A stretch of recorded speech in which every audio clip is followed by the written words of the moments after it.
Hey, everybody. My name is Todd Ronan from Out Reality Forecast. I'm with Liz Cross, and we are talking to, or we're not, the ghost of Saint Germain. This is an interesting character which has been shrouded in mystery, and many things have been written about him, said about him. And Liz Cross, what do you think about the Count of Saint Germain? Saint Germain. Oh my goodness. Well, you know what? I'm trying to find him to channel and I can't find him. But what does step forward is this collective consciousness. I feel like he was a fable. A fable. Now, what happens when we do these types of probes is there are lots of energy around topics, and you can actually see and interview a thought form or energy's been put forward into this person, even though they never truly existed. So he is technically immortal because he didn't really live, right? Was there a real Saint Germain? Oh, I'm picking up that there wasn't. I'm picking up that it was people heard of Saint Germain, but Saint Germain just wasn't there. I've gotten this before when I've probed Saint Germain. It was like this collective consciousness. The collective consciousness of Saint Germain. So many claimed that he was from Transylvania. That's unfounded. Many claimed he had high education. That's unfounded. He was supposedly educated by one of the last of the Medicis, Gian Gaston, but it's claimed it's not real. So the Count of Saint Germain didn't have any physical incarnation that you can find in the Rolodex. Oh, I did not know that. Okay, so that'll be why that this is just like a story.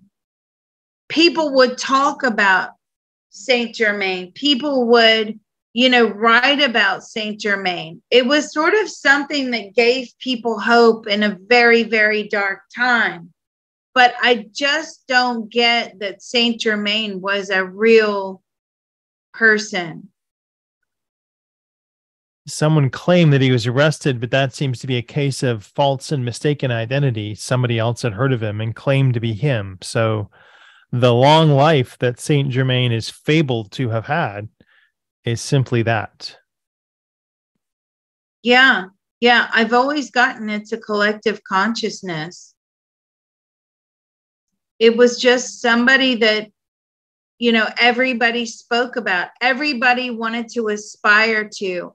Everybody wanted to be, the Count, this very wealthy, highly educated person. I just never existed. And I also feel like part of this story was to distract people from what was really going on at the time, right? You see that? They still do that now, but it was almost like, oh, well, if they worry about meeting this Saint Germain figure, then they're going to take their minds off of how crummy life is, how awful the governments are. Should we revolt? And so this is back in the day when news was few and far between, so it was just really gossip and just chatter. Can we figure out who was the original? So it was a propaganda ploy to make Saint Germain a real person. Yeah. The modern day propaganda ploy to distract the populace, like bread and circus, but this time with a real person. Have you seen this man who is a circus? No. Who is he? Who, I guess, can we find out who was inspired by this idea? Like who originally came up with the ploy, or was it a group of people to get together and say, let's make someone up? Um, who made this up? I feel like it came from royalty. It came from royalty. This was sort of something that was put out by a royal family. Was it the British royal family? No, I don't feel like it was the British royal family. This is somewhere else. A royal family put this out to take the eyes off of them and what they were doing. Voltaire sarcastically dubbed him the Wonder Man, the man who does not die and who knows everything. So is it partly Voltaire that made this far-fetched claim about him that they capitalized on years later? Yes, but I think that the story was so, enticing on such a fantasist scale, right? Life can be wonderful. Look at Saint Germain, it was just so enticing to everybody. Well, that's going to upset a lot of people, I think. So Yeah. We've uncovered the truth about Saint Germain. You can no longer put your energy towards him because that energy is now pushed towards a fantasy, not a real person. Well, it's always been pushed towards a fantasy, always. And, fantasy thinking, as I've uncovered in the CTT, is very dangerous thinking, right? You can have goals, but if you're like, when you have a fantasy about something, your consciousness is almost like removed. There's a part of the consciousness that detaches and brings you in this fantasy, like maybe somebody winning the lottery or somebody getting a brand new car that they've always wanted, and they're fantasizing like driving the car or accepting that check from the lottery because you've won, you've hit the Powerball. That kind of thinking is okay every once in a while. The problem with fantasy thinking is that it becomes addictive. And when it becomes a way to detach from the modern problems, it becomes a way to remove yourself from this really crummy existence. Now, when you're looking at fantasy thinking and you look at addicts, that's exactly what addicts do, right? What do? They start fantasizing about obtaining that substance, whatever that substance may be, or the gambling, or the pornography, the sex addiction, whatever it is, and they start and when you start getting into this fantasy state on a continuous basis, that's when fantasy becomes very dangerous. And in this respect, the fact that this was just a tall tale that was taken out of control, and people would fantasize and detach from their crummy life and crummy existence. And they would fantasize about Saint Germain and this wonderful, because I feel like everybody really talked about Saint Germain at the time. And so that's also very dangerous as well.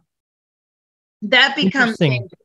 Interesting you bring up addiction. I actually had this idea before we talked today. I wanted to ask, let's move to the addiction of drinking or alcoholism. Is that a single dark force, or is it just a power of the dark that holds on to people? Is it a single demon, or is it many, many demons capitalizing on someone's addiction? Ooh, I've never been asked that before. Is it a single demon? No, it's not a single demon. We call it the demon, right? It's just darkness. So there's a very complex level of darkness, dark energy, dark feelings. And when I say dark feelings, I'm not talking about murdering people. I'm talking about, sadness, depression, fear, Cravings, right? Craving, shame, regret, all of these, feeling like a failure. So it's this combination, this mixture of dark feelings. And it keeps growing and growing and growing inside the individual. And so what does the individual do? It becomes very uncomfortable. Well, it's supposed to be uncomfortable, right? These bad feelings are supposed to be uncomfortable, because what you're supposed to do at that point as a human being, we're supposed to, decipher why they're there, what we can do about them, how we can overcome them, how we process them, how we become better people. But instead, here comes the whiskey bottle, right? And I know this, it makes me forget my pain and my uncomfortable feelings. And so I'm going to drink. And hey, I like this because it makes me not have to process all of this mess going on. And then once it becomes an addiction, and you're many years into this addiction, right? You forget why you were drinking in the first place. Now that is when you're at this very dangerous point. When you get to a point of you can't even remember why you started the addiction in the first place, but you just know you have to drink or whatever your product of choice is. And that's where you have to really start this unraveling of, you got to peel off the layers, like the immediate layers of fantasy. You're fantasizing about that drink. You're powerless over that addiction. So and on and on and on. Physical consequences that drinking and other vices can have upon people. What about the spiritual tolls that it takes upon people? Can you talk a little bit about that, specifically for alcoholism? Well, the spiritual toll is that you become trapped. And you become trapped in this addiction. And it takes over your whole life, your whole existence. Relationships do not matter. Goals do not matter. Learning doesn't matter. Nothing matters. It's just all about the addiction. And when you're at that point, that just ruins you spiritually, right? And you're letting the dark win at that point. Everything's this battle between light and dark. You're letting the dark win. That's all you're doing with your addictions, folks. I'm telling you, you're letting that darkness win. And the light is slowly, becoming dimmer and dimmer and dimmer. And then eventually you'll get to a point where the light just goes out, right? And that's when, when you hear of people talking about empty souls, like they're just, it's a shell of a body and it's just it's empty in there, right? Yeah. Somebody that's addiction, they have this hollowness about them. That's when the light has gone out, right? That's when the door has closed, the crack that may have been there to help them at some point, the light is gone. And to try to find and to rekindle that light again, it's very, very difficult. So, addictions are always progressive. Addictions are a disease of the mind. You then, warp your brain to a point where it can only function to serve the addiction. It just goes on and on and on. But your spiritual journey is totally screwed. You're speaking about what people are colloquially or jocularly calling an NPC or non-player character, where people are just existing sort of to follow the herd and not really of thoughts of their own. Do you see the majority of people in the United States operating under this, or do you think that there's something else at play, this following the herd mentality? Ooh, okay. What would be interesting is to move the U.S., just for sake of just probing the U.S. out by 100 years to see what the level of addictions are. And the reason I say that is because, and you guys have heard me talk about this before, you're all giving, not all of us, thank God my kids know, but unfettered access to all of this material on all of these iPads and smartphones and computers, and you're not putting the safety guards in place, right? And therefore, we're now going to have generations and generations and generations of porn addicts, sex addicts, computer addicts, right?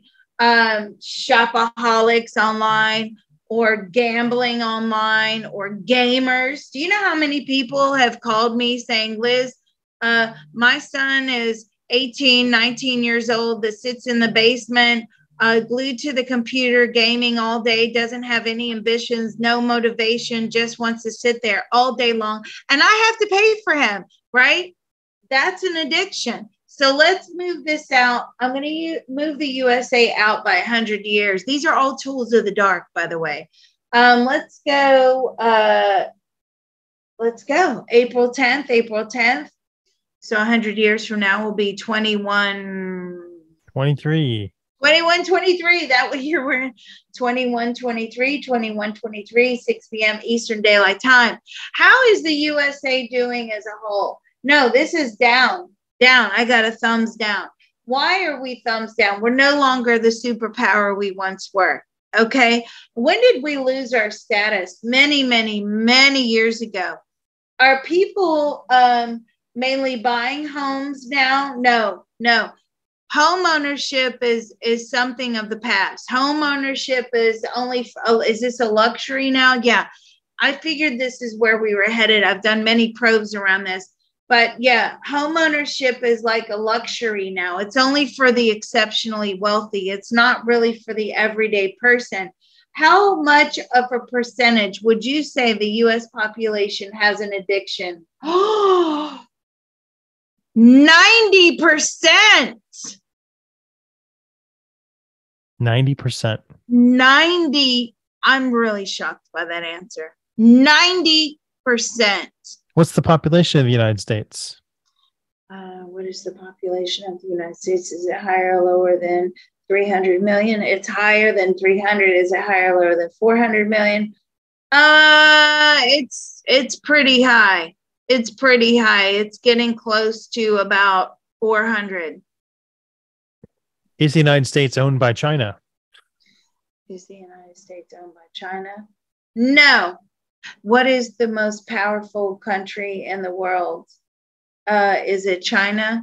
China is pretty up there as the most powerful country in the world.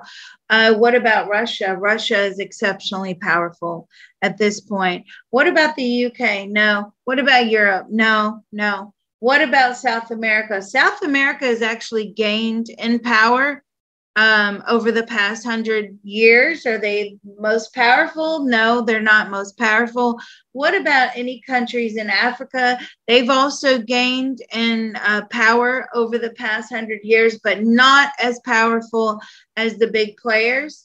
So who is the most powerful nation on planet Earth? Is it China? Yeah, it feels like China. And we would be remiss if we didn't ask, what's the price of Bitcoin? Oh my God. Is Bitcoin still in existence? No, Bitcoin is no longer, it's not there. I just don't feel it's there. It's another, it's another version. It's another version. Are we cashless? Yes, we're a completely cashless society. Are we under a one world government? We're getting there. So you see, has the United States fractured? Has there been another civil war in the last 100 years? Has there been a revolution? No. Has there been a civil war? Has there been a civil war? No. It got close, but no. China won't win, but they'll be on top. So I guess that's winning. Yeah, there you go. Are these AI art that you did? Yeah, we're looking at lexica.art. If you go there, you can type in anything and look at other artists that have signed up for things and made their own collections public. Wow. Okay. And is this stuff that you've done, or is this stuff that they've done? Everyone's is up here, not mine. I've never done anything with it. It's just a collection of other artists. So you type in a phrase and it'll pull it up. Thanks awesome. Very much, Liz. I don't know how we got on that tangent when we started out with Saint Germain. But you never know where these probes are going to take you, right? You never know. All right, everybody. We'll see you next time. Thank you.